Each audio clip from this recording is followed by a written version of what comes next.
morning, everybody. Thank you guys all for coming out today. I'd like to welcome you guys to the Potting Shed, or a little more precisely, I'd like to welcome you guys to Coffee Club.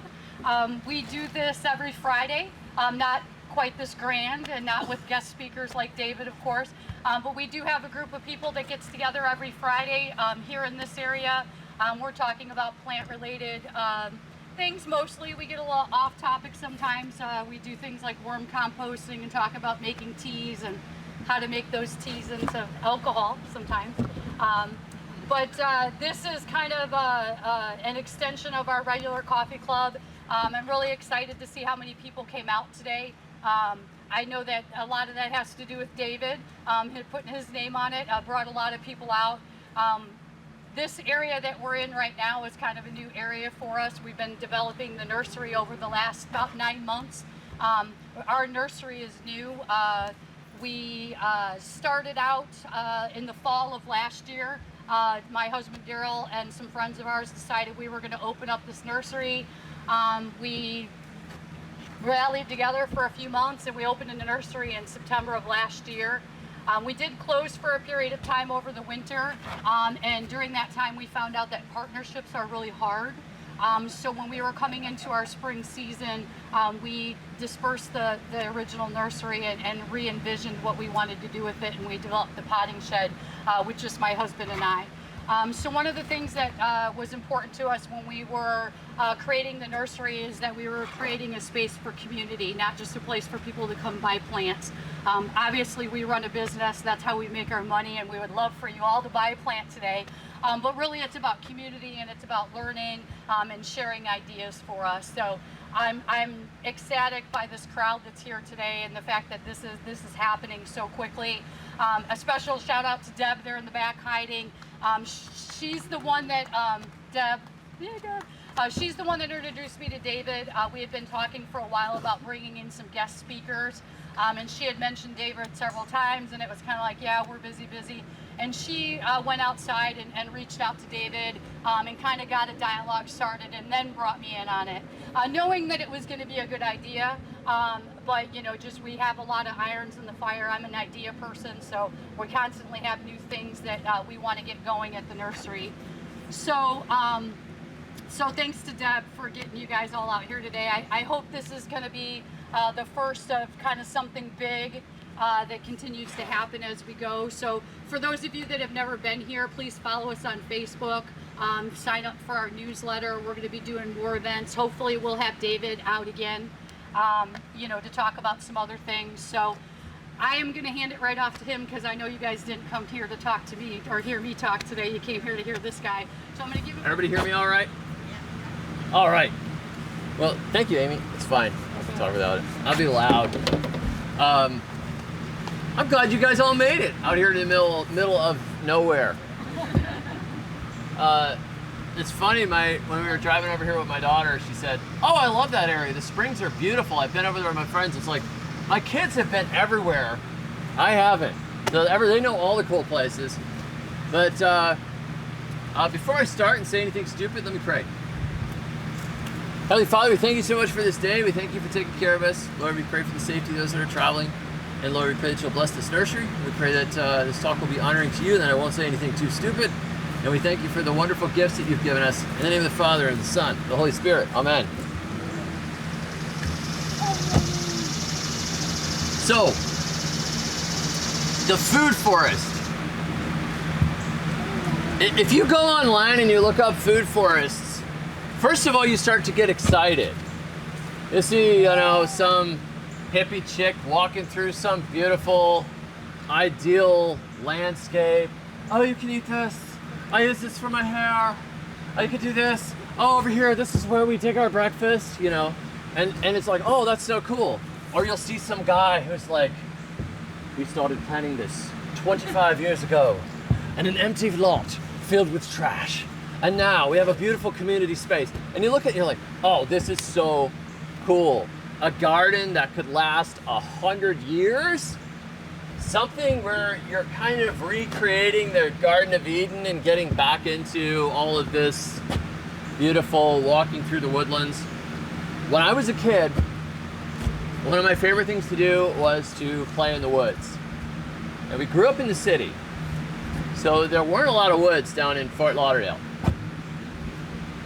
But there was this little Christian bookstore where my mom would go and she would buy like Bibles for, to give to kids at church or that kind of thing.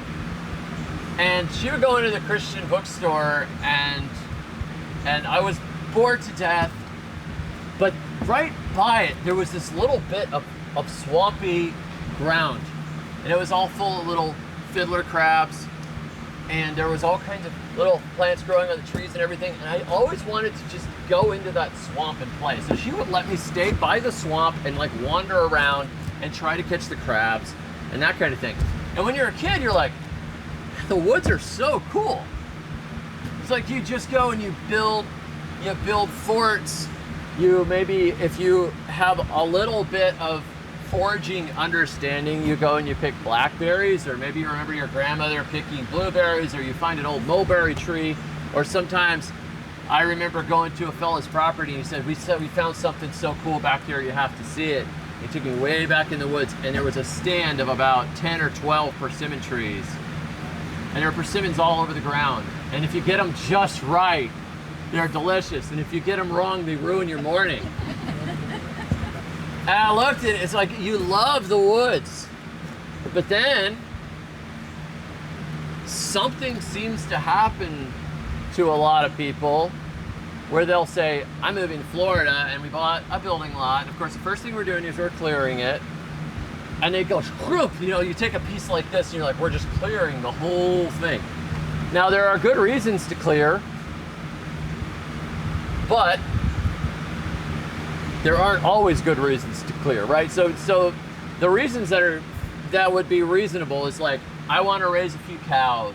I want to plant some fruit trees. I need a space around the house that's clear, right?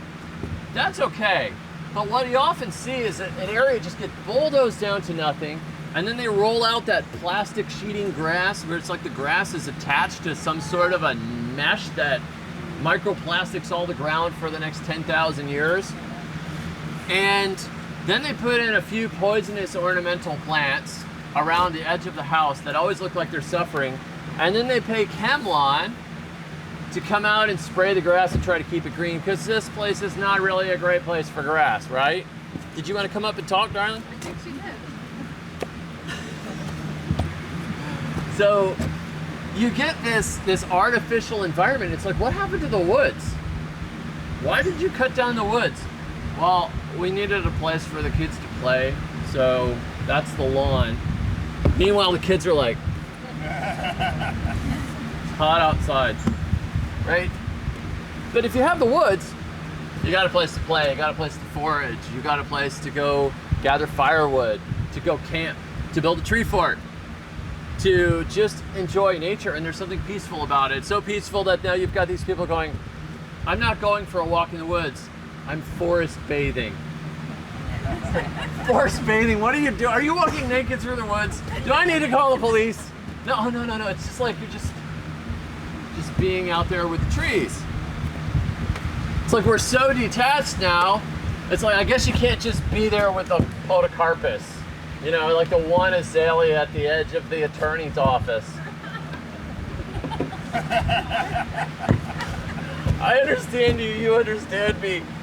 It's like it's so unnatural, right? So the idea of a forest is already cool. I like the forest, but somehow, we lose our love for the forest as we grow up and we have to mow. And it's like, I'm gonna mow here and mow here and mow there. Oh, it's messy. There's probably termites in it. Or whatever, it's like people don't like the woods. Or if you're in an area prone to hurricanes, you're thinking, if anything is within 80 feet of my house, it might be going through the roof. So maybe you have to cut it back a little bit. So when you look at it and you go, okay, the woods are beautiful to begin with, but then you stack onto it, what if it wasn't just a few wild blueberry bushes, the occasional persimmon, and maybe some hard hickory nuts that you can crack with a hammer when you get back to the house? What if you deliberately planned it? Oh, that would be cool. What if you had con trees and chestnut trees and pear trees and persimmon trees And you had all of this growing together in this beautiful wandering pathways of an ecosystem that is just kind of like going back to the Garden of Eden. It goes back to something in us where we just wish we had this innocent state of being children again, and we can just enjoy nature.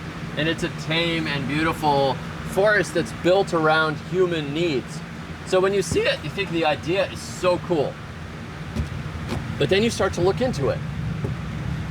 And at first you say, you know, when you're planning your food forest, first, don't do anything for a year. Just feel the energies of the space. I don't know, I get bored feeling energy. I want to go do something, you know, but you might make a wrong decision, so you better wait a year. You know, you might put something in a spot where it's going to be too shady. You might make a mistake, and maybe this is going to shade out this or whatever. And it's like, okay, so look at ideas. So you start looking at ideas, you know, Gustav Doré, Garden of Eden, you know, before the bad incident with a snake. So you look and you go, okay, I need to wait a little bit, but I could probably just plant a few things. But what would you plant? Well, I went down to Home Depot and it says maximum height, 60 feet. My yard is a 1/4 acre. I could plant 1 pecan. I could have a pecan forest. A single tree. He who has loved one tree has loved them all. You know? No, that doesn't sound quite right. I mean, what if I planned it wrong? What if I made a mistake? I could plant a pear, but the neighbor planted pears back in the 70s, and they're pretty big. Maybe that would take up too much space. What about swales? We need swales. Every food forest has a swale. I always thought a swale was that thing in front of the house. Like down in Fort Lauderdale, we're like, that's the swale. That's the part by the road that you mow, that you have to mow, but the city technically owns it, so you can't do anything cool with it. But you still have to mow it. It's that little strip, and then there's a sidewalk, and then there's your tiny little front yard of St. Augustine grass. No, the swales, they cut all these trenches in the ground, and so the water flows through, and when it rains, it catches water. And if you do this wrong, it'll cause flooding, or it won't properly divert the water, or whatever. And so you look at it like, I could maybe figure that out. I have to make one of these pyramid things that figures out what the slope of my property is and then just walk around and then put stakes in. I saw a guy doing that. I could maybe figure that out. That's fine. I'll do that around my pecan tree, which I'm afraid to plant because it gets too tall. Why did I buy that? The more you look into it, the more you start to see, you're gonna wanna buy my course. You're gonna want a permaculture design certificate. You're gonna wanna go study with Jeff Lawton, because if you screw this up, it will end your life. It will ruin you. Right, it seems like it gets harder the more you look into it. At first it's like, a forest of food, that sounds great. And then you're like, but make sure you have proper spacing and make sure that your flow of light is correct through the day, you know, because if you shade something out, it's not gonna work, etc. So I met someone years ago who was starting a food forest and got a bunch of potted trees to put the food forest in, and then could not figure out where to plant the potted trees, because I might want to put chickens over here. I might want to leave this area open. This might be too tall over here. This might be too tall over here. And over the next 3 or 4 years, the roots grew through the bottoms of the pots, and she ended up with a clump of trees just kind of jammed together and weeds around it, and she was mowing around it.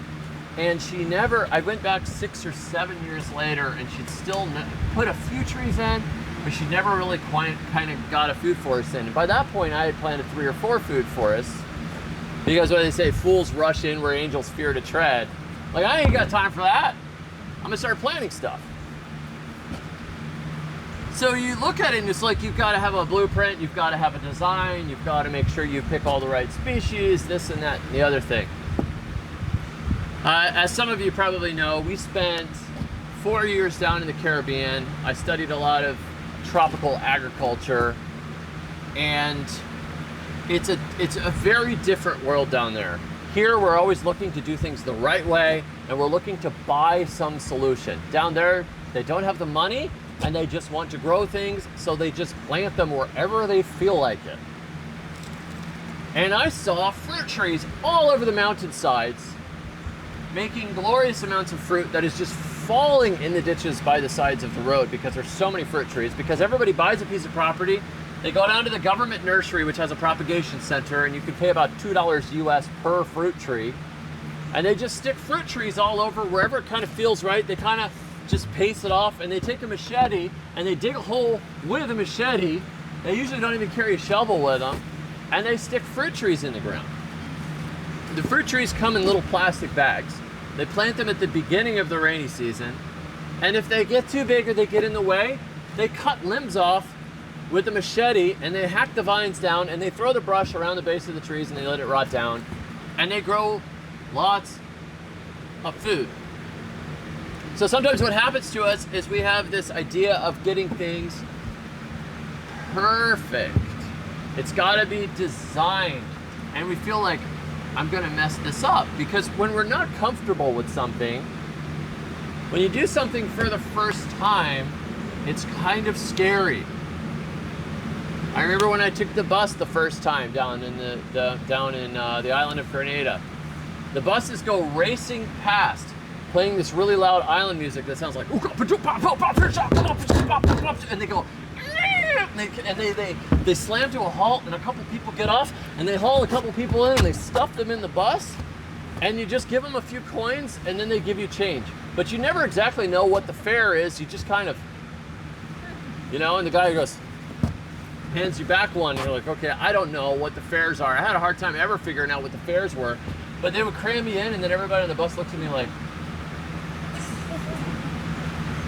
and they're like, but you're kind of crammed in between this huge lady that's got a sack of yams and then like a farmer with his machete between his legs like this. And it's great. But the first time I was like, I just waved to the bus. How much money is it? I don't know the protocol. How do I get the bus to stop? And this guy said, if you want to stop the bus, you just go knock on the side of the bus. Driver puts it down in gear and you get off. Okay. So I'm like trying to see through the woods, around the corners, and going, is this my stop? I don't know. They don't really have street signs in a lot of the areas. You're just kind of rushing through these mountain roads and going, I hope I'm in the right spot. I hope I'm on the right bus. And every bus will try to pick you up. If you're by the side of the road, you don't know which bus it is. You might get the crazy bus. Some of the buses are extremely religious buses where they only play really nice music. That's like all hymns and stuff and like spirituals. And then you get on another bus and it's like the guys all got their hats on backwards and they've got the bass cranked up and it's all like American gangster rap. You don't know which bus you're gonna get. But the first time you do it, you're scared. So the first time you look and go, how do I plant a fruit tree? You guys have probably all planted fruit trees. How many people have planted a fruit tree before? Many of you have planted fruit trees. But the first time you put it in the ground, you're like, how big is the hole supposed to be around it? What time of year should I plant this? What do I need to do to keep it alive? And you're nervous because often you've spent $25, $35, $45 on this tree and it's a baby to you. I once gave a talk at an orchard. They wanted me to help them rejuvenate an orchard up in the center of Alabama, and it was a community orchard project. And I was doing my normal thing. Listen, don't worry, like you're gonna plant a bunch of stuff and some of it's gonna die. I said, what you never wanna do is say, I'm planting this tree in memorial of my grandma, because it'll die. And then I looked around and I realized every tree said in memorial of Jane, in memorial of Robert, and I'm like, I mean, in a general sense, because my grandma died all over again. You know, it's like, it's horrible. My grandma, she loved fairs. You know, you can't do that.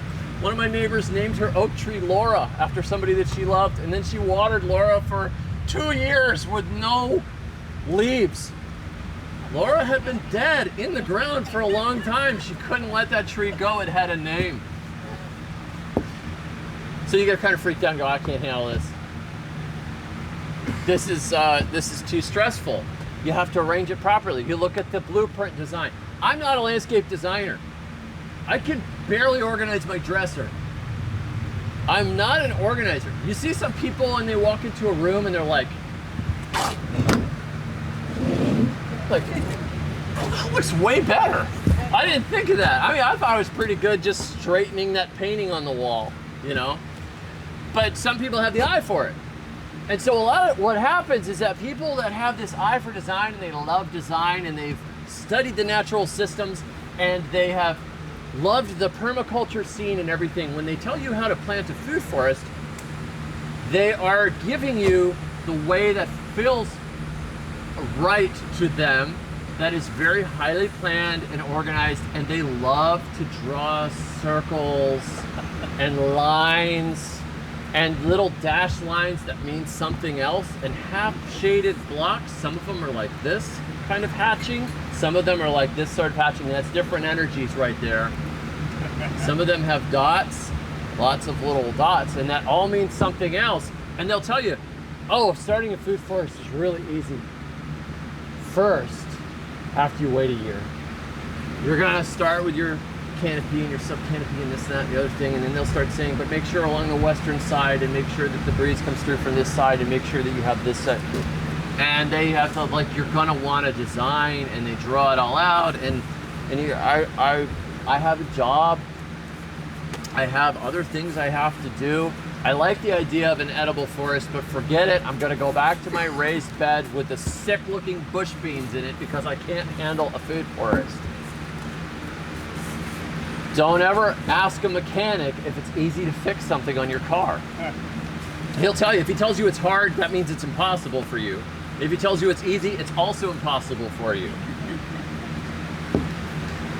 I knew somebody that had a Volkswagen Bug, and he had 2 other Volkswagen Bugs in his garage, and he would always pull pieces from the other Volkswagen Bugs to keep that one Volkswagen Bug running. He said, it's really easy and fun, you should buy one. But every weekend he was pulling another part out and sticking another piece into it. And I'm like, I don't want to learn how this works. I like the idea of driving. I want to drive, I want to go to work, I don't want to fiddle. It's like, if you ever talk to somebody that likes the Linux operating system, Linux can do everything. We've got our own version of Photoshop. We've got replacements for Microsoft Word, but it's like, all you have to do is make sure that you put this node in correctly, and then you're gonna do this, and well, it's an easy Python script. All you're gonna do is you're gonna go to terminal and you're gonna type it, and you're like, give me Windows or give me Mac. Give me somebody did that for me, because all I need to do is write a stupid letter because the kid needs it tomorrow. So it's that super thing. So we end up with analysis paralysis. I can't do this. It's too much. It's too hard. What do you want? You want a forest? You want food from your backyard? How long is your lifespan? I mean, if you're fortunate, 60, 70, 80. Very fortunate, 90. You start to get unfortunate if you get over 100, probably, because then you don't know anybody anymore. But it's a terrible, like, conundrum where it's like, it sounds like a really great idea at the beginning, but then when you start to get into it, you're like, forget it. So, all of that setup, let's solve this problem. How do you start a food forest the easy way? One of the things that I have realized is that you can fix most of life's problems with a chainsaw. If something is in the wrong spot, 10 years later, you're like, I wish I hadn't planted that there. You can cut it down. If you don't like it, you can get rid of it. I used to have 17 children. No, I'm just kidding. I'm just kidding. No, cut that out of the video. No, you look and you go, This tree gets 40 foot tall. I like it. This tree, maximum height 40 feet. Oh no. Well, do you know how long it takes to get 40 foot tall? You plant the tree in the ground and it's this big, and then the next year it's this big, and then next year it starts to get its feet under it and it gets this big, and the next year, and you're just watching going, oh no, it's getting so big. What could I ever do? It's gonna be so, it's 10 foot tall. I mean, come on. Well, you were there the whole time. Why didn't you stop it? It doesn't have to get 40 foot tall. At some point you go out there with a chainsaw and go 4 foot. Right? You don't have to let it get that big. Just because it says the maximum height is going to be that, you can prune it. Down in South Florida, everybody used to have these ficus hedges. Ficus benjamina. It got some sort of a pest, and now they're not very popular anymore. Ficus benjamina. My dad, we had a neighbor that would take a lot of pain pills and listen to Led Zeppelin a lot. And she would walk by with her neck brace on, and she's a nice lady, but we knew that she wasn't the type of person to take care of her yard, and she put in a row of ficus, and my dad goes, oh no, I'm going to be pruning those. Because a Ficus benjamina is actually a large sized tree if it's not pruned. It'll get maybe not quite as big as this, but it spreads wide. It starts to put these wiry little roots down to the ground. It's an awesome, beautiful, cool climbing tree. We loved them when we were kids because we would climb them. But then you climb halfway up and then bull ants would start coming up after you, and you're like, you have to go down through the ants or fall. But those trees, like, they can get this big around. But they can also be a potted plant in the little office park building next to the big soulless plate glass and the white desk. You know, here's your little Ficus benjamina. Now they come in a very convenient fake plastic from China, which takes even less effort. But you look at it and you go, if you don't prune it, it's gonna get big. So first of all, you don't have to worry that much about things getting really big. Most of life's problems can be fixed with a chainsaw. Don't worry about it getting that big. Now, for less effort, I tend to figure I want to give stuff some breathing room. I don't necessarily want to plant 2 trees 5 feet apart and then try to always keep them pruned, or get it so it's just such a tight space that it's this dull, airless spot. I was on a property once where they had planted a bunch of fruit trees at roughly 8 foot spacing, 8 to 10 foot spacing, and they were large tropical trees. So they had mangoes that had gotten overshadowed by other mangoes and were completely non-productive. In that position, when the trees are already kind of hitting a level of maturity and productivity, and you've got other ones that are struggling underneath before, chainsaw, you're just gonna cut them down.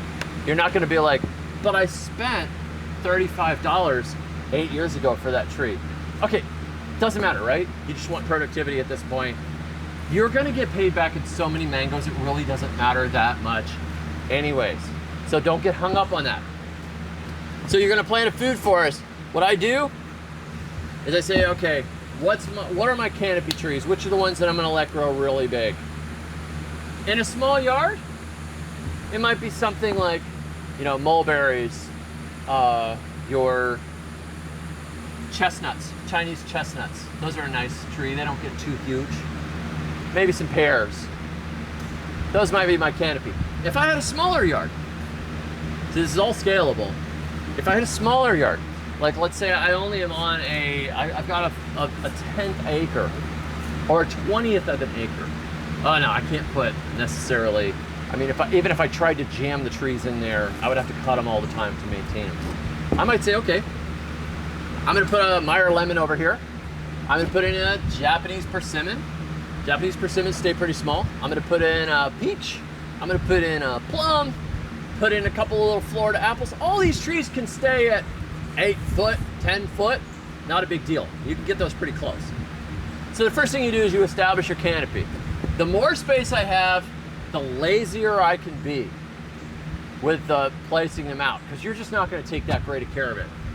If you have a smaller space, you can actually, your effort is not divided over the space so much. It's easy to maintain a small space. I was helping my father-in-law in his yard the other day, and it was amazing how quickly you could clean his yard up compared to trying to clean up an acre or 2 acres or 5 acres or 10 acres, and you're like, forget it, I need a tractor, I need, it gets to be a lot of space. So if you look right here, you could see that these woods have created a canopy.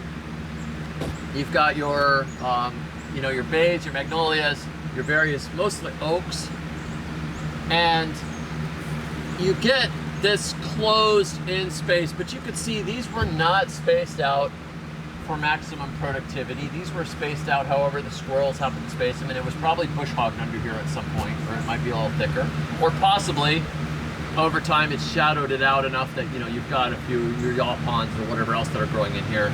You get your beauty berries, you get your wild blueberries, you get your wax myrtles, but you see trees that are this far apart. They're still alive, they're still growing. So even if you got your spacing wrong, I have seen weird things where you've got somebody accidentally planted 2 pear trees next to each other in an orchard that I went to. The guy said he had stuck 2 of them in the ground, meaning to come back and plant the second one somewhere else, but it was bare root and he wanted to keep the roots moist. He went home and he forgot about it because it was a community project. 10 years later, he said, I stuck those 2 in there 10 years ago, and you got 2 pear trees like this, and they just go out sideways from this weird pear columns. They didn't die. They still make pears. They're just not making 100% of the pears possible. And this is another thing you need to remember. When you look at orchards, if you look at the University of Florida, tons of excellent information on agriculture and commercial production of fruits. Ideal conditions, ideal spacing, ideal varieties. This is how you get a pecan orchard to become profitable in 15 to 20 years. They'll help you with business plans and all kinds of interesting things. The government is very helpful when it comes to often laying out an agribusiness type plan for you.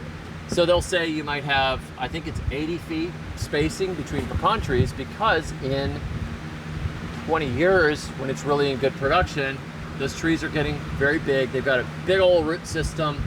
They're going to be tall, and they're letting them grow to full space. Now they want maximum pecan production. But in your backyard, what if you planted them at 40 feet? Well, you're not going to get maximum production anymore. But maybe your yard doesn't have space to put them 80 feet apart. Put them at 40 feet. Instead of going here, you're putting them like right here. Now this tree is maybe making 70% of what it would have. And this tree is maybe making 65% of what it would have. But between the 2 of them, you're still getting pecans. You're still getting a decent amount of pecans. It's not the ideal, perfect commercial spacing, but it's a productive spacing. Now, you throw in some improved American persimmons. They're super easy to grow. Throw a couple of those persimmons in there. Well, the persimmons might be getting a little shade from those pecans in the future. Maybe they'll become less productive, but in the first 10 to 15 years, they're gonna start fruiting at 4 to 5 years, 6 years. You're gonna get pecans, and you're gonna get pecans at 10 years. You'll be getting persimmons probably at 5 to 6. Well, they're gonna get some shade. They're not gonna be as productive as if you looked at proper spacing for persimmons. But now in this space, you're getting 135%, plus you're getting another, like, 50% production on that persimmon of what it would have been if it had been in full sun in perfect conditions. You're getting 70% on that other persimmon. Now the spaces get more productivity than if it were just a commercially spaced orchard. Now you stick some blueberries in there. The blueberries might not get as much production as if you put them at proper spacing with mowed rows in between them for the design that you saw for the U-Pick that the university released. You got to do this, this, this, this, and this. They like this, this, this, this, and this. You're not perfect. You stick in a few blueberry bushes. You just higgledy-piggledy throw them in there. If you get any blueberries, it's more productive than the space was before. Then you got a little shade in there. Throw some gingers in. throw some turmeric in. Now you got some root crops. Trees get a little bigger, stick a few true yams in there. You want a place for some pollinators, stick a few pollinators in there. You know, go get some of Amy's flowering natives. Get some of those things, just put them in there, just all kinds of life. What you're getting is not 100% productivity on every tree in ideal, perfect conditions. What you're getting is a living ecosystem with a whole bunch of different avenues of productivity coming out of it in the same space that you would have commercially harvested pecans. Because you're not going out there with a skid steer that's got a pecan shaker on it. Have you ever seen those things? First time I saw that, I was like, what the heck? That is so cool. You wouldn't think you put a grip on the tree and you shake the whole tree and all the nuts fall out of the tree. Oh, that's cool. I love that sort of thing. But we're not commercially selling pecans. We're feeding our family. We're bringing some for church. We're gonna put some in the freezer. We're gonna send some up to grandma, right? We're joyful over the yields that we get, and we're not going, oh, we only got 70 bushels per hectare, you know, or whatever it is. It doesn't matter that much to us. We're making a living ecosystem, and we're gonna have different things moving all the time. And you're also getting things stacked through the season. Instead of just waiting until November or October to get pecans, early in the year, the first thing to come out are those mulberries. You get some mulberries, you get some wild greens, you get some of those fresh shoots of spring that start coming up. You get your mulberries and it moves along a little further, and you get your blueberries, you get your blackberries, and it moves a little further, and you're getting into pears, the early pears, the middle pears, the late pears, then you get in the pecans and you're getting the persimmons, and it's moving through the year, so you're getting food through a lot of the year. And this is also an extra benefit of the system because it's coming in waves. Like this, through the year, you're getting different things, and you start to enjoy the seasons. And in the early stages of a food forest, I often go and I get a pocket full of watermelon seeds or pocket full of pumpkin seeds, and I start kicking holes in the ground and sticking them in there and seeing if any of them live. Or I'll make mounds of compost. We throw a bunch of rough material out there, and we'll throw a rotten pumpkin on top of a mound of compostable material, grass clippings, mulch, whatever, kitchen scraps, whatever we got. Throw a rotten pumpkin on it in the fall, or the pumpkin guts when you're gonna make a pumpkin pie. In the spring, they sprout when they want to. Now you get a yield of pumpkins. You maybe get a couple hundred pounds of pumpkins out of a compost pile sometimes. It's ridiculous. Now you got that early on in the system, you're getting a few hundred pounds. Your neighbor is still going to wait 9.5 years to get the first pecans out of a commercial orchard. And it's not about doing things perfectly. It's about actually doing it. So here's how I plan a food forest. I go, these are gonna be my tall trees. I walk out somewhere that's far enough from the house and it doesn't look like I'm gonna cut anything important, and I put a pot on the ground. It's a pecan. Put a pecan right there. I'll give it about 60 feet. I'm being generous, I'll give it space. And then I'll just go pace off, count how many it was.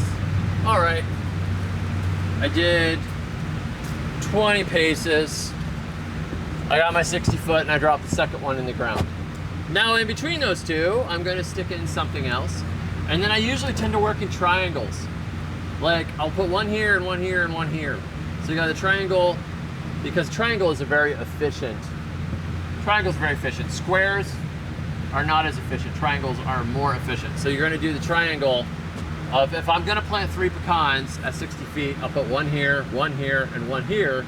And then I'll stick another thing over here, another thing over here, another thing over here. And you start just overlapping little triangles and throwing them all over the place.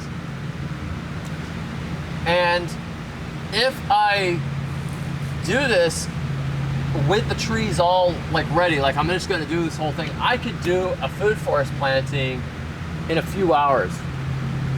Now, obviously I have child labor.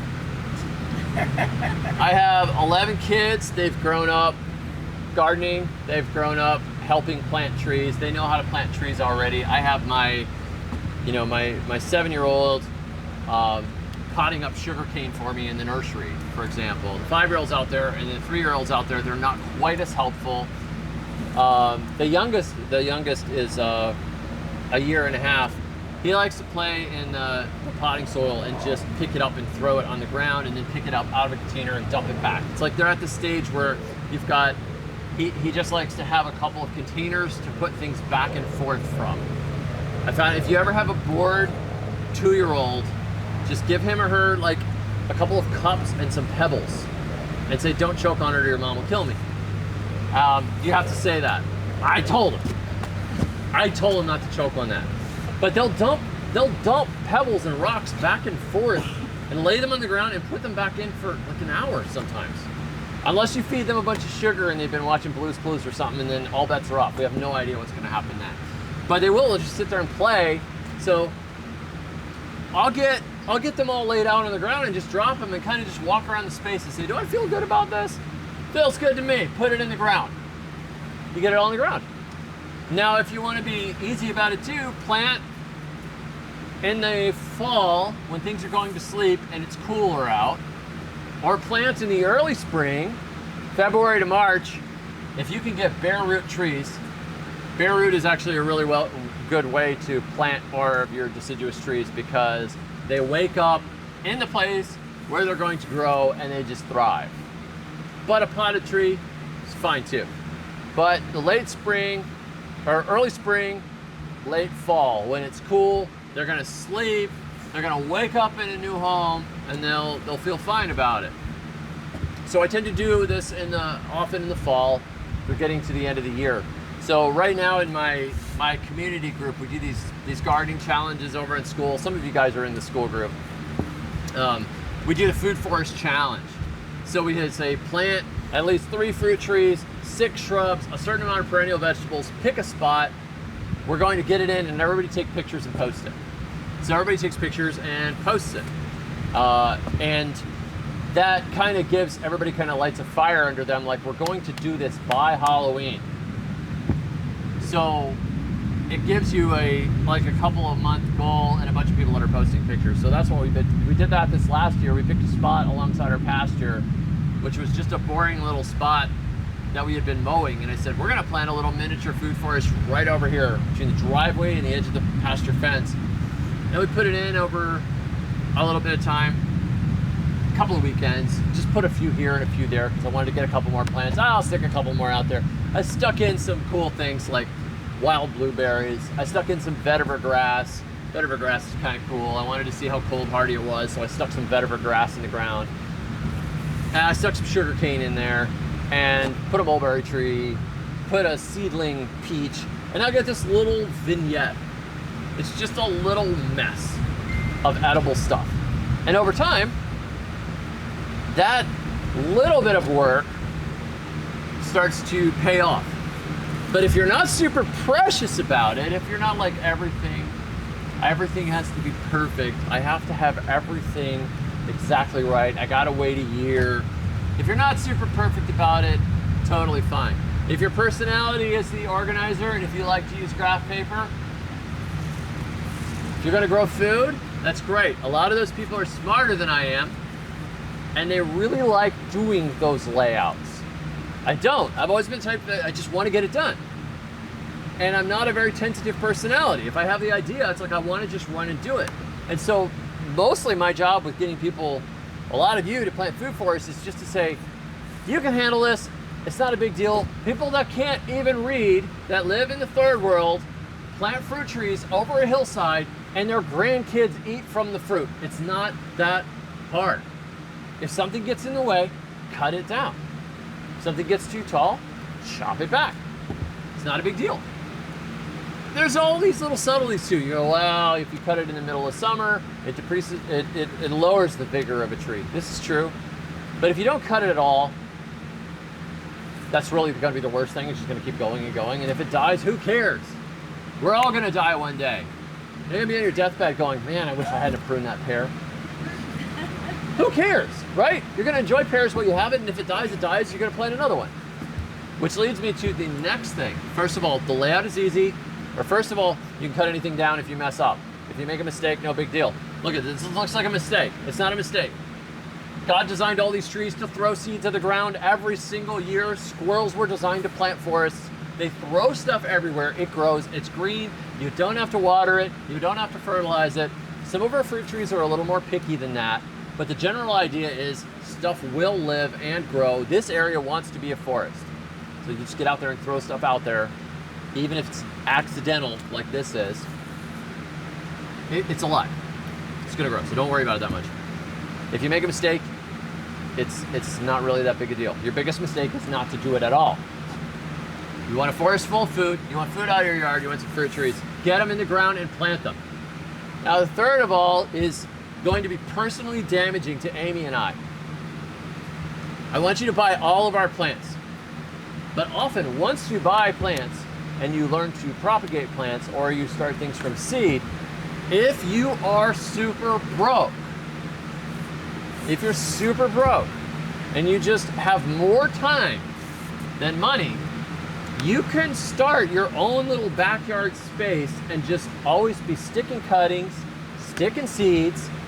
So if you took cuttings off of, say you bought my little fig tree over there, right? You buy that little brown turkey if it hasn't sold already. You buy that little brown turkey, 16 bucks. You plant it. 2 years from now, that tree's about that big. Now you go and you take 25 cuttings off of it and you stick them in a bucket and you put the bucket in the shade someplace. Half of them root. Now you got 12 more or 13 more, right? Once they root up a little bit, you stick them in some pots that your neighbor threw out by the side of the road with the bulk trash. You grow them up big enough where you think it's probably gonna live in the ground. Put them in coffee cans, doesn't matter. Stick them right in the ground, doesn't matter. You can go and stick figs all over your yard. Well, what would I do with 12 or 13 figs? Well, who cares? Some of them are gonna die. Some of them won't do that great. Some of them you get tired of looking at and you'll cut them down. Some of them might get smashed in a hurricane, right? You never know. If you were to spend $16 per fig, now it's painful. If you spent $45 per pecan tree, you would want to pay attention to what the University of Florida says about growing pecans. At least to make sure they're established well, at least to make sure they get watered in well, because it hurts. It's really painful. I've bought a really nice tree before and had it die. Many times. I've killed more trees than most people have ever grown. But you put these trees in the ground and you've got so much money out, it really hurts. So the last part of it is you can kind of overcome that by being super cheap and starting a bunch of stuff from cuttings and then just sticking them everywhere. I mean, who cares if you put them too close? Have you ever stuck a couple of fruit trees in the ground and you found one fruit tree just did really well, but you put another one here and it's this tall? I don't know why that happens. Sometimes it might be something in the ground. It's probably space lasers. You know, could be anything, right? Could be anything. I don't know. That tree's not happy. That tree's a loser. I took care of you for years. You know? What have you done? And what are you doing with your life? You're wasting your life. But if you had a bunch of them, who cares? I can run that one over with the mower. I will chop the losers up and feed them to the winners. That should be an Ayn Rand book. But you got a tree that just doesn't cut it. It's always got fungus on it. It's being stupid. I'm sick of looking at it. Chop, chop, you feed it to the other one. Now that's one thing. If you paid $45 for it, that feels like you took money out of your wallet and you lit it on fire. Now that doesn't feel so good. Right? Because most of us who are gardening are not rich. Rich people can have other people garden for them. They can buy the very, very best food, you know. But a lot of us, we do this because we love it and we want to care for things. So we sometimes tend to be a little over neurotic about caring for things. Or we are trying to, we get nervous because we see the way the economy's going. We see the fact that the grocery bills are going up all the time and we're not quite set. A lot of people woke up during the pandemic and went, I really should probably know how to grow food. A lot of little sad raised beds got put in during the pandemic. and they're still there. I've passed a lot of people, that's my pandemic garden. You know, it's like that mess of blackberry vines over there, that's where the garden was. But you kind of, it's not that important anymore. But for some people, it really is important. For us, the reason we gardened is because I always liked gardening, but we wanted to cut down on the grocery bills, and we also didn't like the fact that our stuff was being sprayed. I don't like the idea of giving my daughter a clamshell container of strawberries and saying, oh, have some strawberries. Strawberries are a wonderful gift from God. Strawberries that are soaked in pesticide are disgusting. It just bothers me so much that, like, the most beautiful, wonderful thing, fresh fruit, has got this residue and that residue and this residue. And I saw yesterday, Leo and Pablo and I, we were out in the yard, we were working in the nursery, and this helicopter goes over. We're like, what is that? The helicopter has this weird spike sticking out of the side of it, and he's like, that's the one that they used to spray with. I'm like, oh, okay. I'm like, not this time! You know? But I'm like, okay, that's gross. I read once that the scientist did an experiment where he juiced a bunch of strawberries, and he took the juice and he sprayed it on the pests, and the pests died just from the strawberry juice. Because there was enough residue in there to still get rid of them. I'm like, that's pretty gross. I don't want my sweet little daughter eating that. This bugs me. So we want to get food out of our yard, but we also don't want to spend a lot of money to do it, and we don't want to spend a lot of time to do it. So the food forest is kind of a nice compromise. You're going to get a good bit of fruits and nuts. It's going to increase in productivity as time goes on.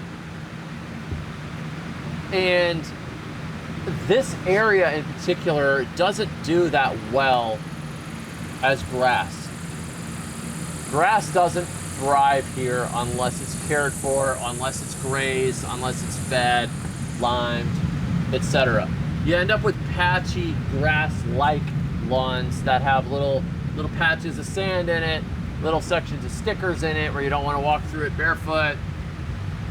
This is what this whole area wants to turn into. So if you take a piece of your lawn and you turn it into this, but it's edible, now life is getting much easier. You don't have to take care of it that much. We use our mower now to cut pathways in between the young trees so it's easy to walk through. And over time, the trees start to create their own canopy, and all you really have to do is mow around the edge of it and then mow the rest of whatever grass you have. Not a big deal. It starts to take care of itself. And if you've started from cuttings, you've started from seed, maybe you learn how to graft even. You guys ever see Randall over at the Flomaton Famous YouTube channel? Randall has done some grafting. I went and I interviewed him this spring, I think it was. We went over and we saw he had Bradford pear seedlings all over the place and in his neighbor's yard. People are like, I hate those things. They're thorny, they break in the wind, they don't smell very good when they bloom. They smell gross like fish or something. But people planted them as an ornamental. They escaped into the wild. Now you've got these thorny wild pears that are not very pretty, that break. They consider it a trash tree. However, you can graft fruiting pears onto those trees. So what he did was he went around with scion wood from his cultivated pear orchard, and he goes into the woods, the edge of the woods, he cuts the top off one of those trees, knocks a little hole in it, sticks a piece in there, wraps it up with some flagging tape, and he goes and does another one. Now he's got pears over the neighbor's yard where the neighbor doesn't mow. There's a bunch of trees back there. The neighbor said, go ahead, graft them, I don't care. He's got pear trees all over the place back there. He's got pears in his yard that are from these Bradford pears, but they're Kiefer pear. They're Golden Boy, they're Mississippi this, and they're Alabama that. There are all these different varieties of old southern pears all over the place growing on a trash tree rootstock. Doesn't cost anything. Doesn't cost anything to start stuff from seed. It just takes longer. Start stuff from cuttings, doesn't cost anything. Cuttings produce usually pretty quickly. If you started figs from cuttings, you could have figs in even a year or two. Mulberries from cuttings, usually a year or two. So these things pretty fast, really pretty fast. So what you do is you go to the nursery, You buy what you need to start, the stuff that you don't have. I'm always looking for the thing I don't have. I don't have that variety, I don't have that variety, I don't have that variety. Once I have it, I can start propagating it myself. You know, big nursery hates this one weird trick. You go and you propagate it yourself, and now you save a good amount of money. So that is to my harm and to Amy's harm, so you can see how incredibly honest we are. But I still buy a lot of stuff from nurseries, because sometimes when you're buying from a nursery, let's say you're older, let's say you don't really feel like you want to get it done this weekend, right? I don't want to take 2 years growing persimmons from seed and then graft Japanese persimmons on top of the Prunus, you know, or I don't want to start with the Diospyros virginiana seeds, 2 years, graft Diospyros khaki on top of it, and then wait 4 more years. No, I can get a grafted one right now for $35 and save 4 years. I will do it. But I'm just saying, if you're cheap, there's a lot of stuff you can really fill it in around the edges. You can fill in around the edges really, really easily. The last thing is, your food forest doesn't have to look like anybody else's food forest.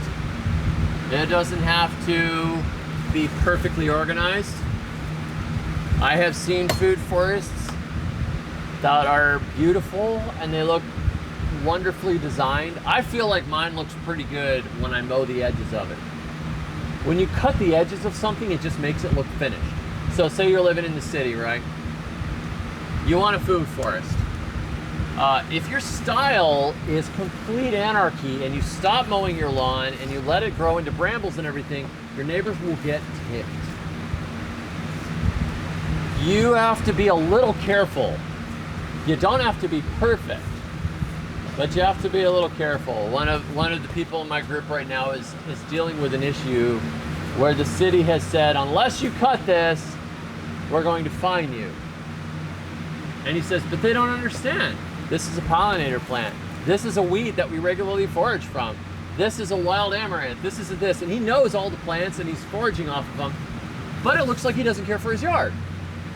So it's, you know, this is great because we're in the country.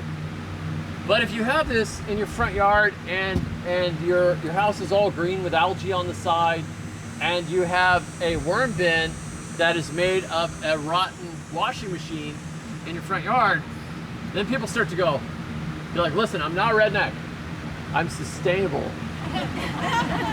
So somebody said that once, I just about died. It's not redneck, it's sustainable. Reduce, reuse, recycle. It's like, no, you're lazy. You're lazy and you're cheap. But your food forest can reflect your personality. If you want to put in an orchard, and you always like that idea of an orchard with perfect neat rows, and maybe you get some little sheep that just go through your orchard, that's great. Just do it. If you like total anarchy and you like to have to go through your backyard with a machete and then harvest something up here and over there and everything, that's great. Do it if you can. If you want it to fit into your landscaping in a small yard, it's really easy to fit a Japanese persimmon in there, a pineapple guava. I went to a talk in the Villages once, and they said, we literally can't do anything that you tell us to do. And I said, well, I'm sorry. At least you have a Whole Foods. I said, some of the stuff you can hide though. You really can. So you put a pot out there. Well, instead of putting an ornamental in the pot, put a blueberry in it. Put one of your little native blueberries in there. If you grow sugarcane looks like a beautiful tall bamboo look. It's very pretty. There's green ones, there's some white ones almost, there's black ones, there's dark purple, there's a green with a red blush on it. They're very pretty. They're a very pretty plant. They do tend to sprawl sideways. But I saw a distillery once when I was down in the Caribbean, and they grew sugarcane in columns in front of the distillery along the road. And when they got about this big, they put a little loose, like a piece of hemp rope or something around the middle, and they looked like sheaves. And they went straight up, and there were these beautiful columns of these beautiful jointed sugarcane. They're gorgeous. If you're in the Villages, you could probably stick those right next to your front door or something because it looks so zen. It looks like those little Lucky Bamboo that everybody had for years and years. All Lucky Bamboo, you got your little water thing with the marbles in it and your Lucky Bamboo, which is not technically a bamboo, but we don't want to be pedantic. You put your sugar cane out there and you grow it straight up. You put your herbs mixed in with your ornamentals. And if you're a prepper, you can mix your poisonous ornamentals with your edibles. They ain't gonna get me. They won't take me alive. You know. I once had a tung oil tree in the middle of my food forest because my grandpa built boats. Like, he used to use tung oil to finish wood. I was like, that's so cool. So I planted a tung oil tree right in the middle of all my edible stuff, and it makes these little, you know, it looks like a fruit, but it's very poisonous. That's why the bugs don't like to eat it. It's a good wood finish. So, you know, it's like growing your own varnish, kind of. But if you know what it is, it's fine. So let's say you have a yard and you really are kind of an anarchist. Mow nice paths up to the edges, right? So you make a little island. You just jam all your weird cuttings and stuff that you dug out of the bin behind Home Depot. You stick all this stuff in there and you've got all your little edibles and ornamentals and whatever together, and it looks like a mess when your yard's not mowed and it's just random stuff everywhere. If you mow an edge around it and you put a little sign there, pollinator garden.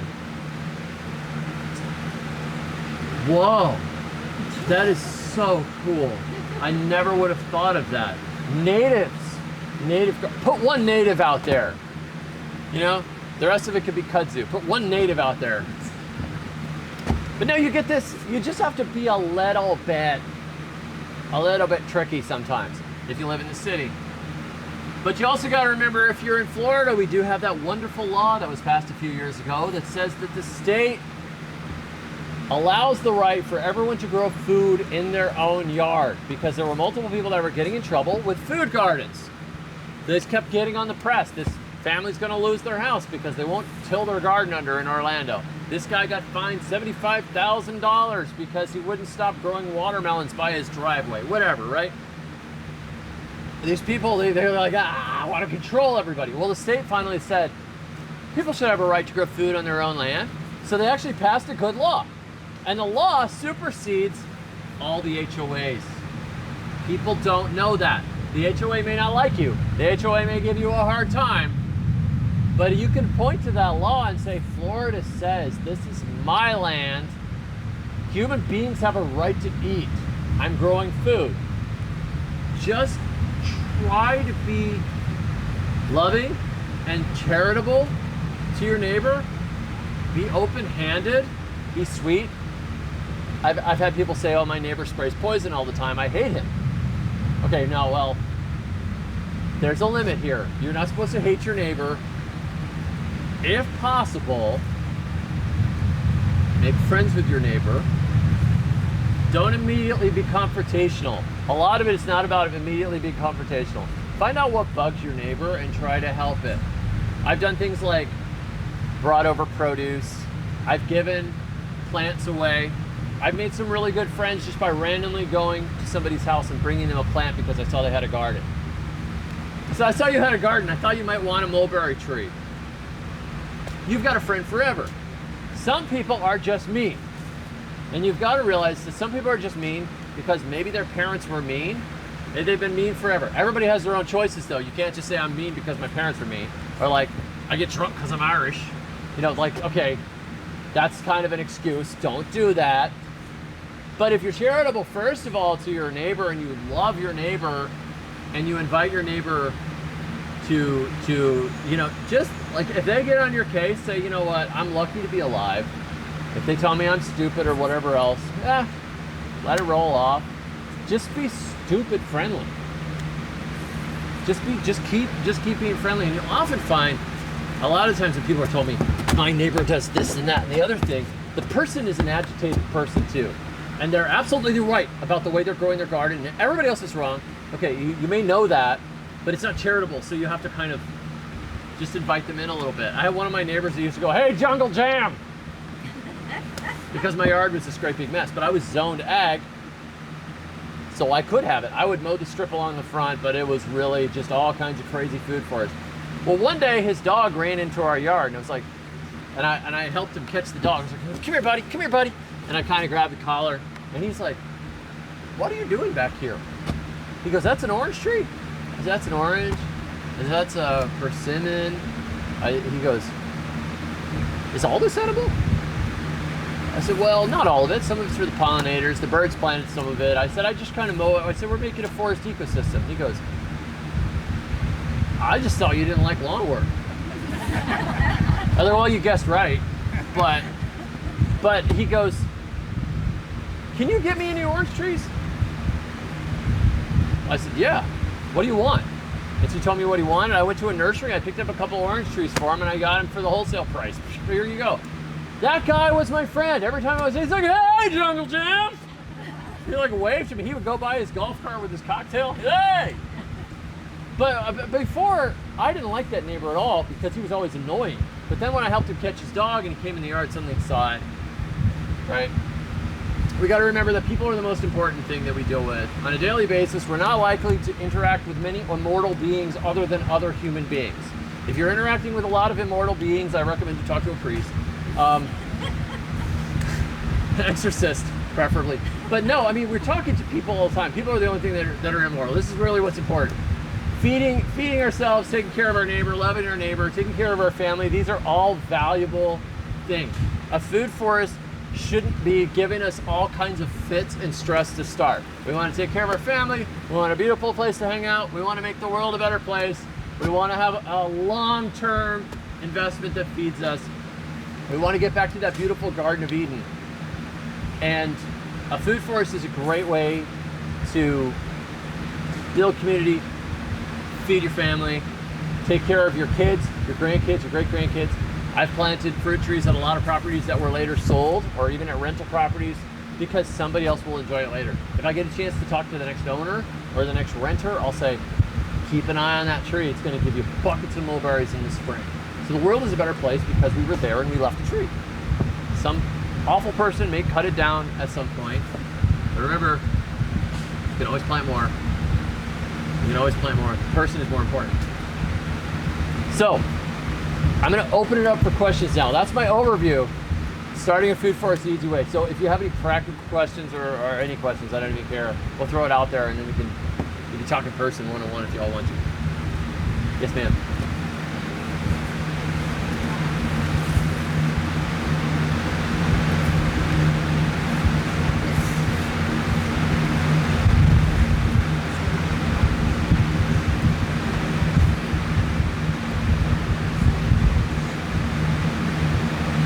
Yeah, so you own the lot? Yes. Okay, she says she has a lot, and the lot is a lot like this. It's already full of shade.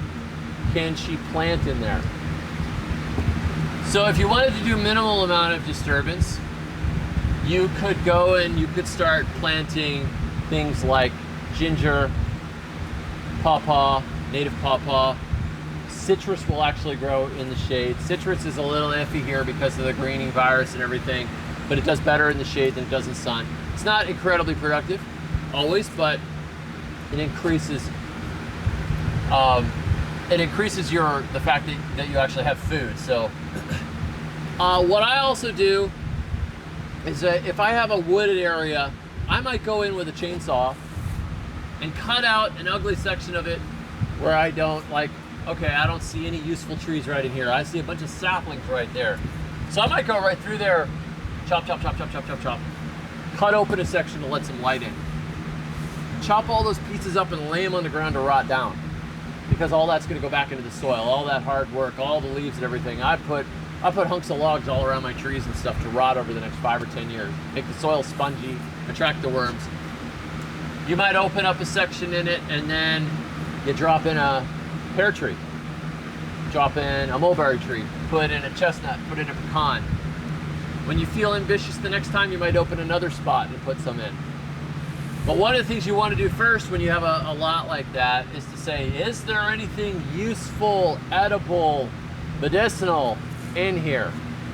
because many times I'll do a property consultation at someone's house and we'll go walking and I'll say, that's a mulberry. It's a mulberry? Yep. Get your flagging tape. Put a little piece on there. That's a mulberry. Don't cut that down. That's one of our native bay trees. You might want that. You got a lot of Yaupon holly, but I would keep a couple of those Yaupon holly because you want to make your own tea. It's the only native North American source of caffeine. Makes a really good green tea. If the zombie apocalypse happens, you're going to want some caffeine. So keep a couple of those. There's some wild blueberries over there. What? There's wild blueberries in here? Yeah, watch them. Watch them in spring. Right? So you kind of go through and you start to identify what might be useful. All the trees are actually useful for some reason or another. All of them are pumping sugar into the ground. All of them are shading the soil. All of them are building the soil. All of them are harboring useful creatures. Many of them are good for firewood. You can make biochar and improve your sand with biochar from all these sticks and branches and limbs and whatever. But bit by bit, you can work your way through the woods. And just say, okay, is this useful? Is this useful? Is this edible? Is this useful? Would I want this? Like sometimes you come across a tree. A lot of these look pretty young. You'll come across a great big old magnolia or a live oak or something, and you say, that tree definitely's got to stay. That tree's so cool. That tree was around when we became a state, you know? I'm not gonna be the person to cut that one down. But if I got a bunch of scrubby stuff growing over each other and I was like, I need some food, I gotta remember I gotta take care of my family first. Food is important. So underneath that oak tree, that's where I probably put my gingers and pawpaws, maybe stick a couple of citrus or whatever else in there, because it also protects the citrus from the worst of the cold. The last few years have killed a lot of people's citrus. If it's underneath an oak canopy, it often lives. You put it out in the open, it dies. Cold comes down from space, destroys it. So that's how I would roll with it, and also try to look for the stuff the half shade. Look for the edges. Usually along the edges is where you get your most light, and so that's where you can plant the stuff that's half sun. Like you can put in blueberries, you can put in tea. I've got a couple of tea shrubs, the Camellia sinensis. Tea is really easy to grow. It likes the acid soil, and it's very cold hardy. I've got mine underneath a cedar tree in my yard, and I've got a tea shrub that's like this big. It's been there a couple of years. Went right through the snow. Didn't even burn. And then you could say, okay, well, are there any wild grapes in here? Sometimes you'll find wild muscadines. They make a really good jam. Might be a little sour, but the jam is unbelievable. Chanterelle mushrooms often show up in the woods around here. If you know what your chanterelle mushrooms look like, we know there's some trees that produce chanterelle mushrooms because the trees have the mushrooms that grow from their roots. They connect to each other. The chanterelles give nutrients to the tree gives the chanterelles sugar. And they live in harmony. And after we get a good rain and the weather's a little cool, you have a flush of chanterelle mushrooms, and they're a delicious wild edible mushroom. Now, I don't do mushroom foraging classes because I don't have that kind of liability insurance. But I do know what chanterelles look like, and I will eat the chanterelles because they're really hard to get wrong. You're not going to get it wrong if you're a little bit careful. So you just kind of work with the woods, and you can open up bits and pieces and just let the rest of it go. Another benefit of it is, unlike a lawn, the woods are just kind of going to stay how they are. If you leave a lawn alone, it turns into a big tangled mess and shrubs start growing and everything. Once you get a peat forest like this, it's like I could get around to clearing the undergrowth in this forest if I felt like it, but I don't really have to do anything with it. I just leave it alone. It is what it is.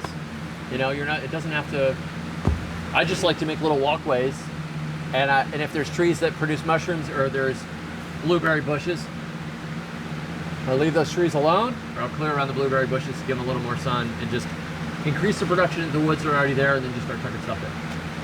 All right, another question? Yes, sir. You had several wild grapevines. Do anything to try to balance the water? Because obviously you're not going to Right. If you have wild grapevines on the ground, that's usually because there were trees there at some point. And yeah, because usually they want to go up the side of a tree and then make this massive vine that goes up 60 feet, and it'll be that big around. You won't even know it's a grapevine. You just think it's some sort of vine. Yeah, our problem with our wild grapes here is that most of them are male, so they're just pollinators. You have to have a female to produce fruit, but you need a male for the pollen. So you don't want to cut down every male, like I hate all men, all you men have to go. You just don't need that many. The poor woman. Too many. So you got one, as long as you got one male pollinator, if you have multiple females, that's fine. You just need that pollen. But a lot of your muscadines are not productive, so you pretty much just want to walk around and figure out which ones are actually dropping grapes, and then don't clear those. So if they create little companies, that means If it makes grapes, right. Right now, you'll find the grapes on the trees. There's a couple of species here. There's one that makes little round ones, that's the wild muscadine, and then there's another one that's like a cross between probably the bunch grapes that were brought here by the Spanish with some of the muscadines. They're a little weirder looking. They have a sweeter fruit usually. They tend to be almost purple-black. The other ones are a little reddish-black. But there's some variation. Yeah, if you find any fruit, you just work around it. Yes, Is ma'am. there anything that can be done to the citrus greening? Yeah. She asked if there's anything that can be done for citrus greening.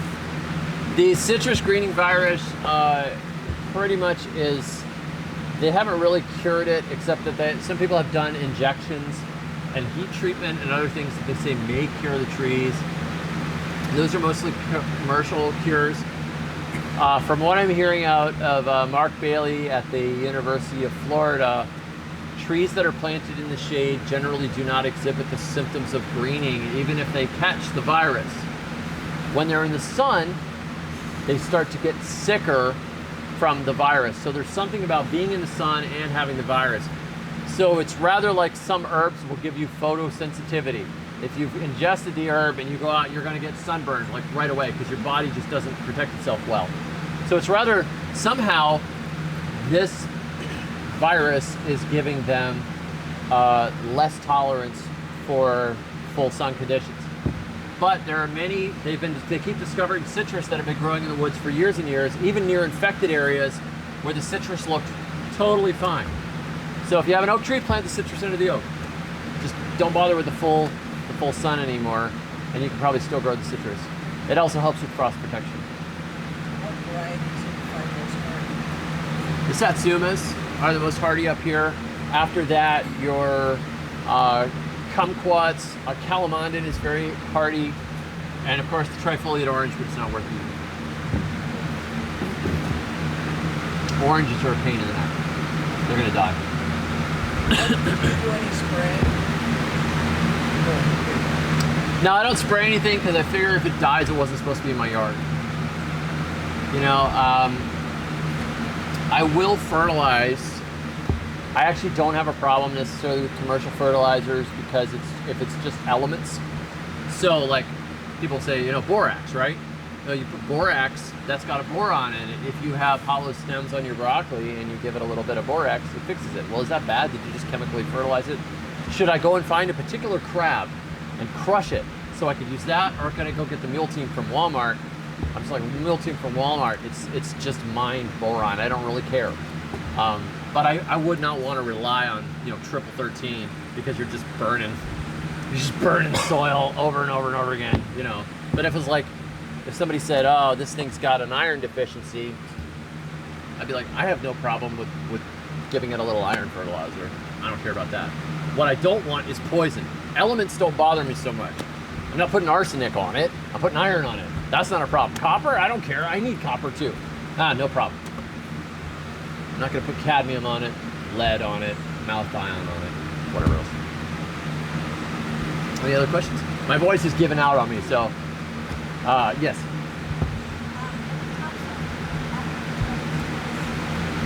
Okay, you have bad topsoil after construction mess?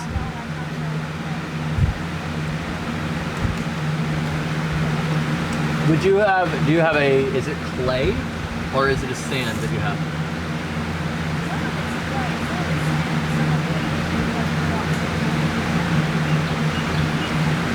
Okay. Do pines grow in your area? Is it mostly pines? Pines and oak. Okay, probably pine, scrub oak. You have acid soil, first of all, and secondarily, you don't have the organic matter. Thank you, sir. So, I would lime it. Get pulverized limestone. First of all, what that's going to do is it's going to loosen the clay up, and it's also going to add the calcium back, which is going to make your life, everything that happens after is going to be better. All your plants will grow better. Pines don't like it that much, but you're not trying to grow pines. If you're trying to grow food, you want, lime it. You probably need a couple of tons per acre, but that's actually not that much. It's like a mound that big because it's heavy. Some of these co-ops and farm stores and stuff will let you borrow their buggy and throw lime. You find out where the hunters are getting lime for their deer plot, and you can just figure that out. Go to your local feed and seed or something, say, how do y'all lime around here? I'll put it in deer plot. Lime buggy. Do you test pH or do you test climate when it's this kind of I only test pH occasionally if I feel like it, but generally I don't.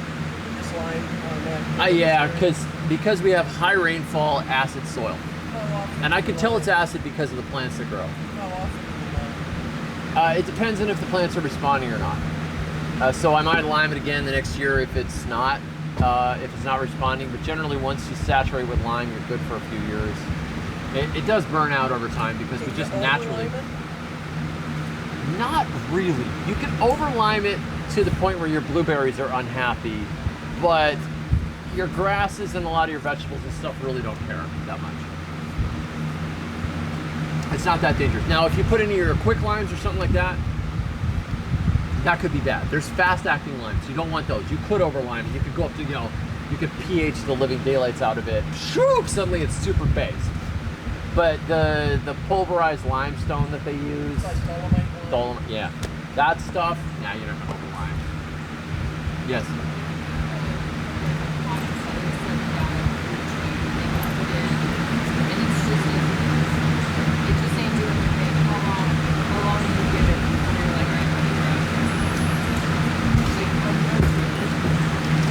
It's in 7 gallons. It's doing that. All right.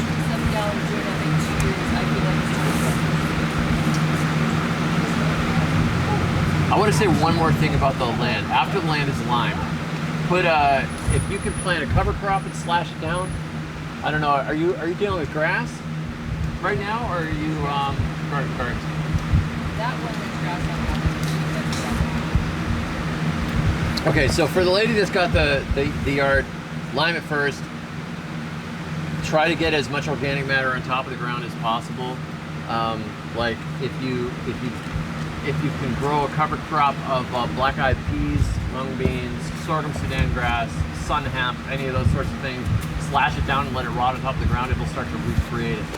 Anytime you plant a fruit tree, do deep mulch around it. That area will improve greatly.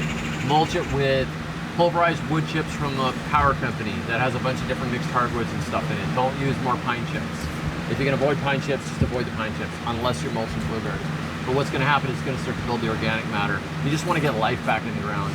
We don't really have much in the way of topsoil here to begin with, and as soon as you clear the woods, it's generally gone within a year or two.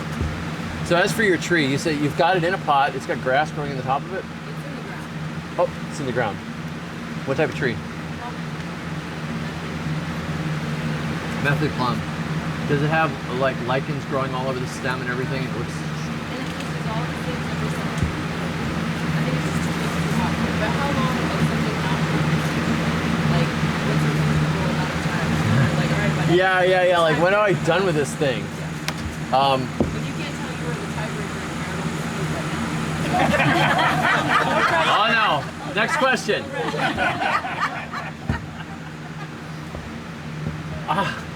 Oh boy. Should this relationship continue? With the plum. Okay. So the tree has been in the ground for a few years. 3 years, and it hasn't grown. hasn't grown and it's never said that it's not happening, but I don't know why. So how much time have you spent figuring out why it's not happening versus just Just planting more. planting something else? I'm always planting 2 or 3, 4 fruit trees at a time, so I always just plant some more. But there may have been a problem with the density of the soil in the pot. One time I planted a tree and it was really heavy when I planted it. I stuck it in the ground, and I think they used some really gluey potting soil, and it never actually seemed to adjust to the space, and it grew a little bit and then died back, and it grew a little bit and died back, and then it finally quit. After 3 years, it's probably a wash, but if you wanted to just see, basically like you're gonna give it a Red Bull. So just go dump like a couple of gallons of Miracle-Gro on it and just see if it does anything. Like you're basically going to give it a shot of adrenaline and see if it does it. If it doesn't, forget it. Generally, you don't have to do that sort of a thing. But it may have been strangled from something from the nursery and just never was right. But I would say you could make compost tea or something like that, but we don't know which mineral it is, and we don't know what compost you would be using. Generally, if it's not growing, sometimes I might just give it a shot and be like, you know, drink a Red Bull. And if you live, you live. If you care about it enough to bother, Peter's Plant Foods, whatever, just dump it on there. You get all your 16 minerals. Have a shot. That's not necessarily what I would normally recommend, but if it's missing something, that's what they would do in the nursery. Just give it an all-around fertilizer, and if it comes out of it, it comes out of it. Yeah, who cares? There's always more fruit trees. Yes? Your suggestions on what not to compost. Oh, what not to compost?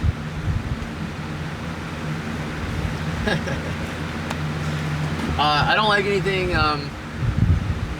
I don't like anything that's too that like it's not going to break down well. Like Pampers diaper boxes with the weird, you know, like the plasticky coating on it. I don't like plasticky coatings. I don't want that in there.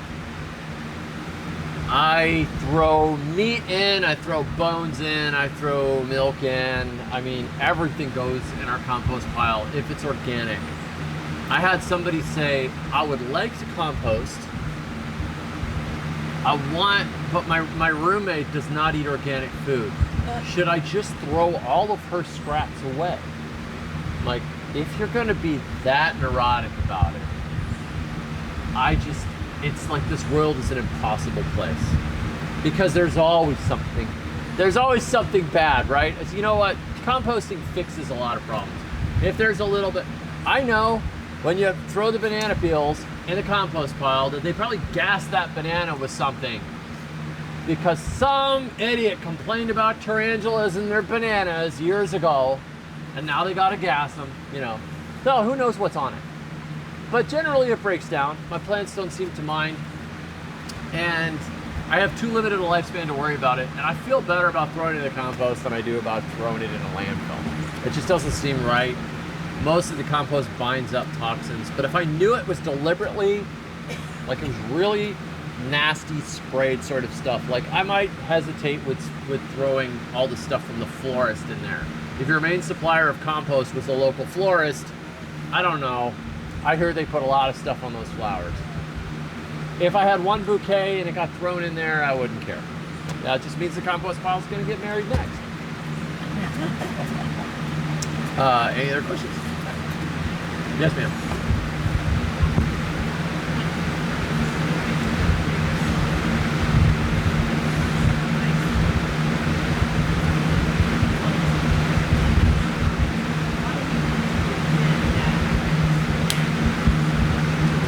To prevent the peaches from getting the bug bites on them.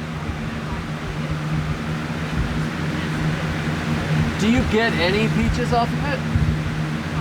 Do you get any peaches off of the tree? Like how much of it would you say is destroyed? Out of that peach tree, how many of the peaches?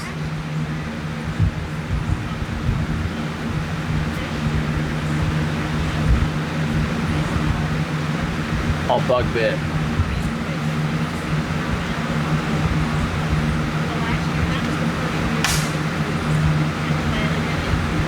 The bugs found it.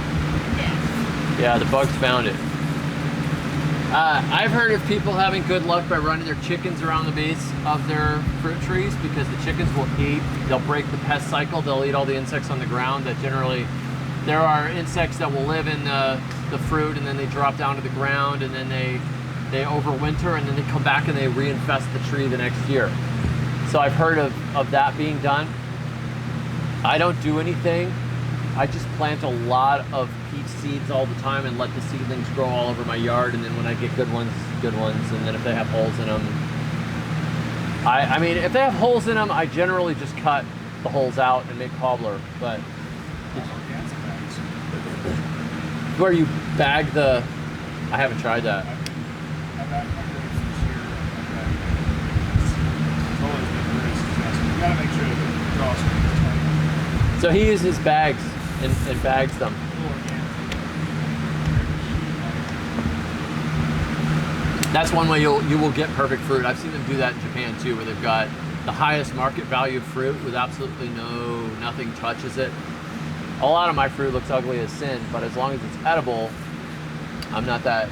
I planted a couple dozen, of each of the trees. Like, So, but yeah, it can be really annoying. I've had trees where that's just not going to do it this year.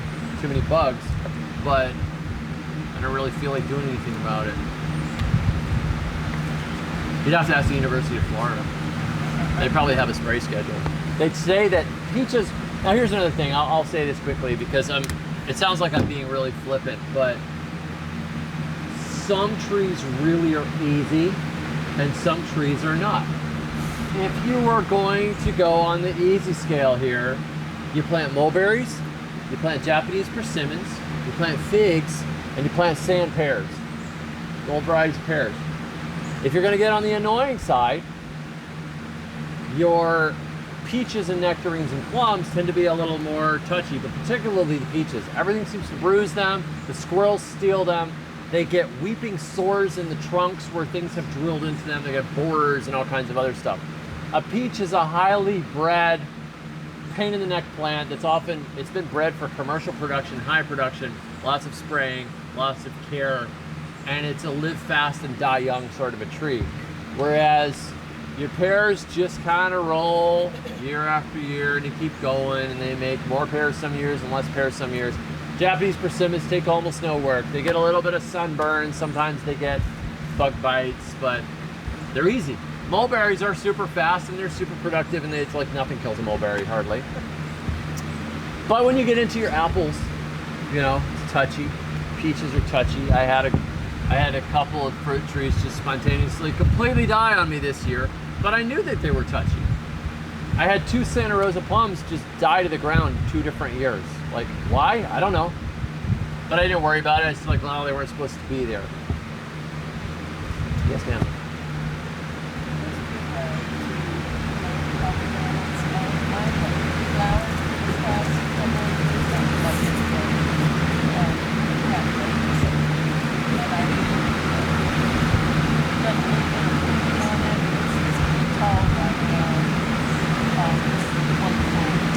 Yes.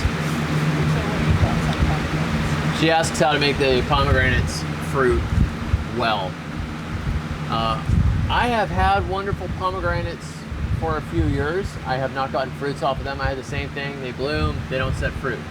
I had the dwarf Nana pomegranate and it made lots of little fruits really quickly, like a year and a half after I planted it. It may be the level of humidity or the missing pollinators, because they like it. They like dry conditions. So it may be that the pollen is not getting.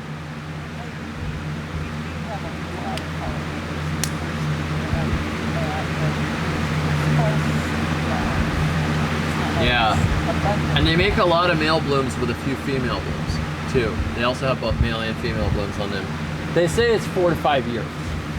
Mine are at 3 years and they had a bunch of blooms this year, but they didn't set any. So good luck. I'm not sure if it's a varietal thing. I know that the wonderful production almost completely moved out to California.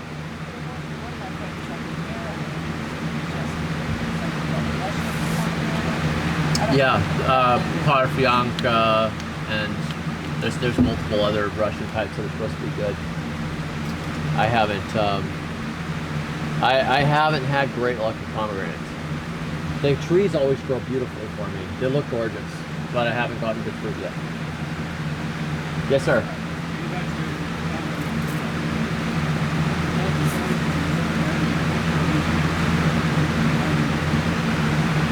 I don't have any pears for sale right now. I think Amy has some. I like pineapple and Orient, very easy. The Florida Home, Hood, Baldwin, those are all easy. LeConte has a better fruit, but it's not quite as easy. It tends to get a little more fire blight. I think Moonglow is the same way a little bit. There's a few of them that are a little more touchy with the fire blight, but the Florida Home, Hood, Baldwin, Pineapple, and Orient are all pretty proven producers. Kiefer's another one that does well here. The Bartlett pear will do pretty well here too. It's just occasionally you got a fire blight issue you got to head off. Yes. Not for farming people. My uncles used to talk about the tells of seasons, as in watching how heavy things bloom, Yes. as to indicators of what may be coming up the following season. Do you have any words on that? It just says that who was it that said who was talking about it? My uncles. Our uncles used to talk about the different tells of seasons, like what thing is predicting a future event in the season. One of the ones that I always pay attention to is when do the pecans leaf out. When the pecans leaf out, you pretty much know it's not going to freeze again. That's a nice one, and that one's always served me well. Some of them, you know, I just look for like whatever old guy tells me when this knee hurts, I know it's going to rain. I just pay attention to that. I haven't really done much with tracking. You know, people do the phases of the moon, and they'll say that absolutely. I haven't noticed any difference. I don't know. Probably there's something to it because so many people have done it, and it's been such a part of the human consciousness for, you know, so many millennia. But there was one down in the Caribbean. They would say the rainy season. We know the rain is coming when the ants put on their wings. When the ants put on their wings, the rainy season is coming. I'm like, the ants put on their wings. He said, you know, when they start flying, they start coming out. They come out the stump and they fly. I'm like, oh yeah. So like the fire ants and stuff, there's a season where they all start flying. And he says, the ants know when the rains are going to start. So you wait to plant your fruit trees until the ants start going into the mating season and they start flying out of, you see the hills and the stumps and the ants are just taking off in the air. Okay, there we go. And that worked. That's when you plant because it's going to start raining. There's The another ants know. thing with ants. If they stay close to their hill, they don't like go wandering out. Rain will probably be coming within a few hours. They can pick it up. Yeah. The barometers. Yeah. That's cool. Yes, ma'am.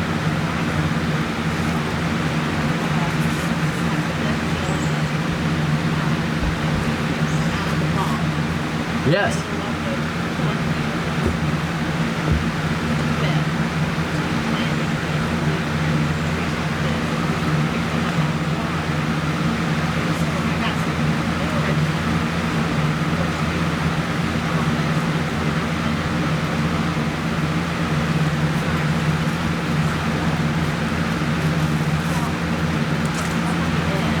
Yeah.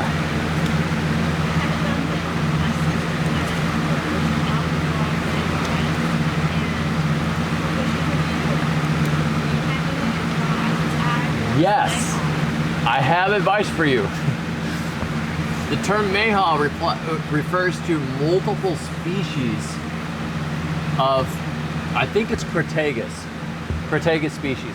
Some of them are dryland mayhaws, some of them are swampy mayhaws, some of them are somewhere in between.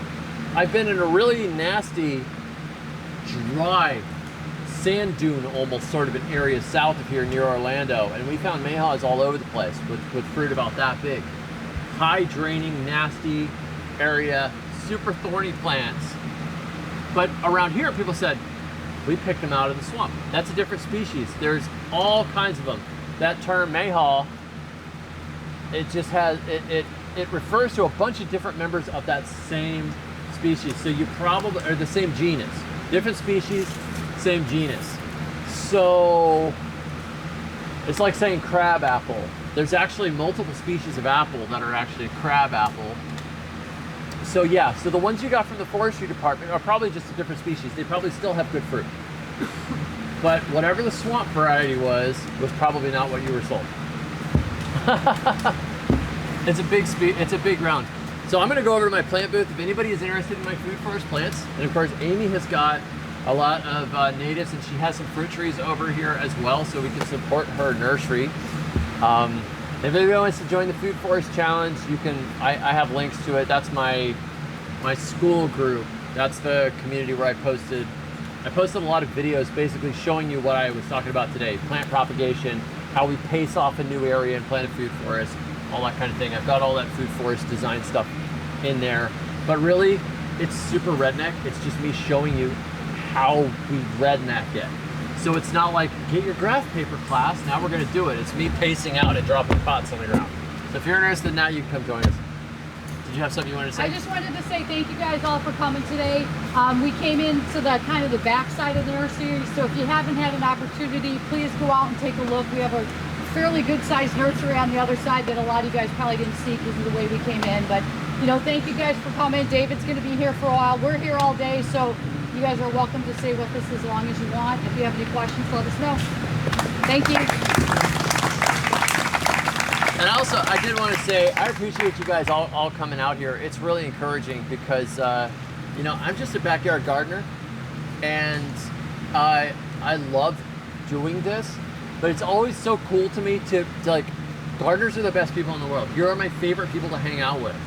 And every time, I've seen many of your faces before and seen you at different talks and things, every time I run into you, it's like, this is great. This is the greatest thing in the world, that we can all get together and hang out and talk about gardening. So I appreciate you just coming out and let me talk at you. So, thank you. And we hope to have David back again. And in the meantime, come any Friday for Coffee Club. There's generally no registration required, so 9:30 to 10:30. Thank you guys.